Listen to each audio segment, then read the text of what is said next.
Hey guys, happy Monday. Welcome to Sippin' and Spillin' with Sid from 3 Mississippi. I'm out here with Beulah this morning. We're standing in our foot trimming spot. The farrier should be here shortly. Homegirl gave me a run for my money trying to get her harness on her today, her halter. She is not having it. She was like, no ma'am. Just when you think you got it on me, I'm gonna just move my nose ever so slightly. And she knows that my arms are just short enough that I can't get them around her to the buckle. So she likes to, it's her new game. It's her new game. And it's so much fun for me. So it took me about 30 minutes to actually get it all the way on her, because she kept just moving her head just enough. She knew what she was doing. Don't tell me they're not smart. Plus, she's a very strong, independent woman, and she doesn't like to be told what to do. She loves it, however, when the farrier comes.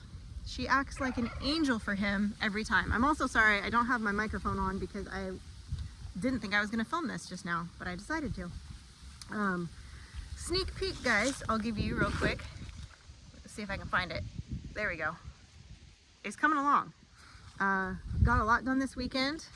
Tomorrow's video will be all about the roof and getting that on, and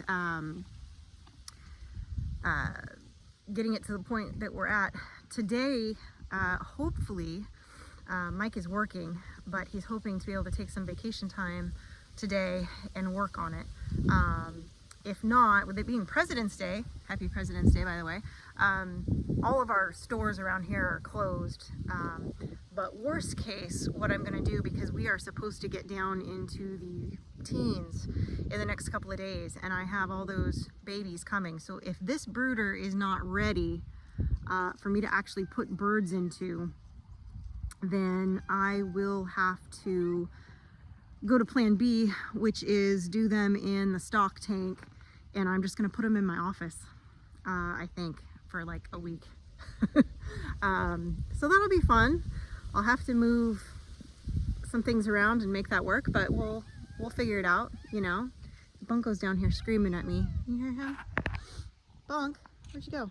There he is. He's never far from my side. Never.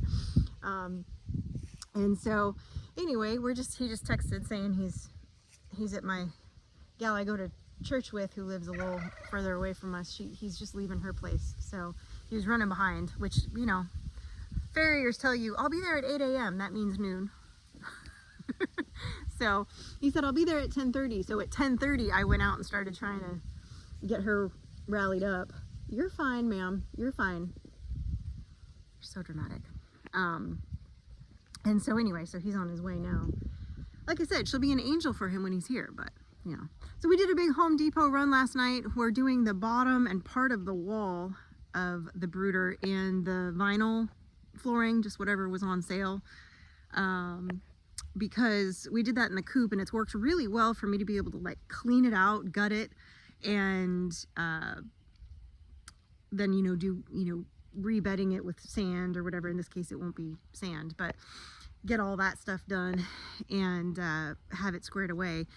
And I do need to go get some more bedding supplies in town tomorrow. I'm thinking I should get a notification either today or early tomorrow morning that they've shipped out the birds, that is. And then I'm thinking they'll be here Wednesday or Thursday, and that's of course supposed to be our coldest days, so we'll see.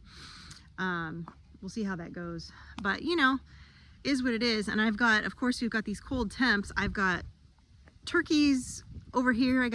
Now first of all, I did take some of my geese eggs and some of my turkey eggs, and I put them in the incubator.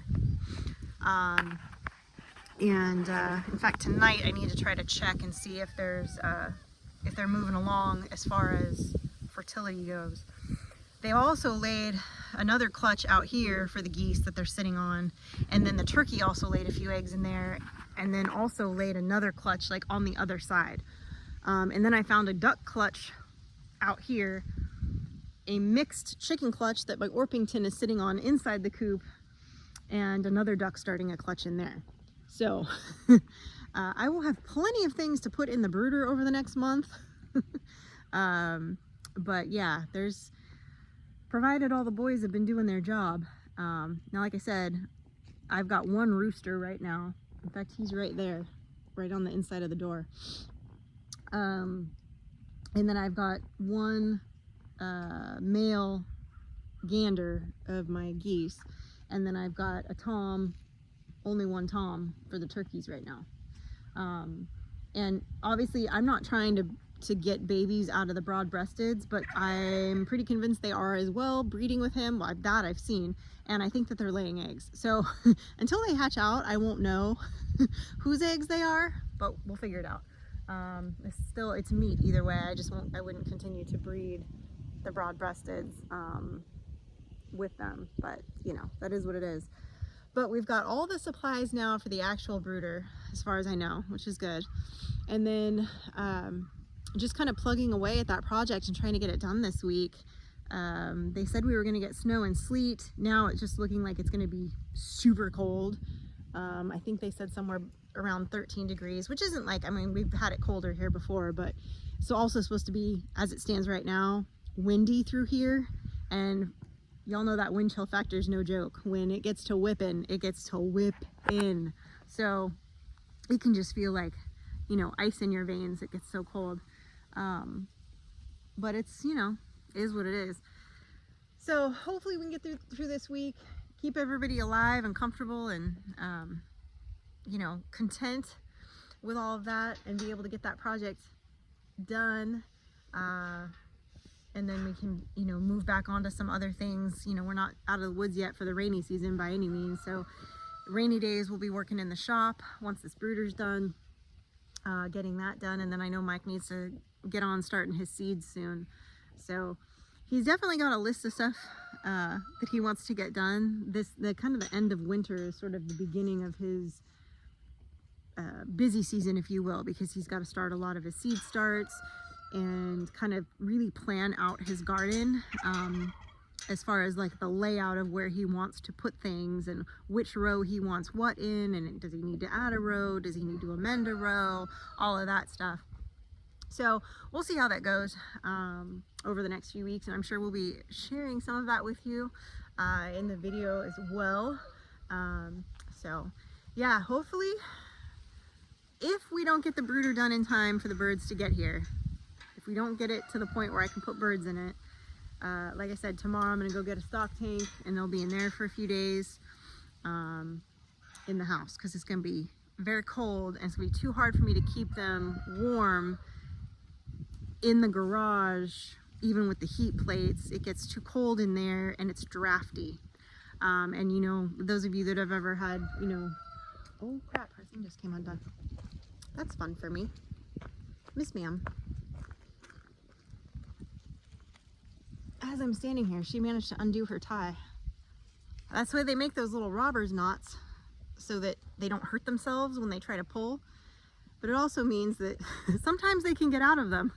Those quick release knots. Okay, and you got it wrapped. Come on, jump rope. Anyway, we'll just go for a walk. Sometimes you just gotta take your horse for a walk while you wait for the farrier, you know? She's content. We'll fix that in a minute. I can't do it while I'm holding the phone. She'll figure it out. Anyway, guys, I'll keep it a little short today. Appreciate you. I hope you're having a wonderful end of your 3-day weekend here. There we go. She did it herself. And all of that good stuff. So hopefully all is good, and continue to keep you updated as the week progresses on the bird saga and the brooder saga. As always, guys, stay blessed, and remember, safety's off.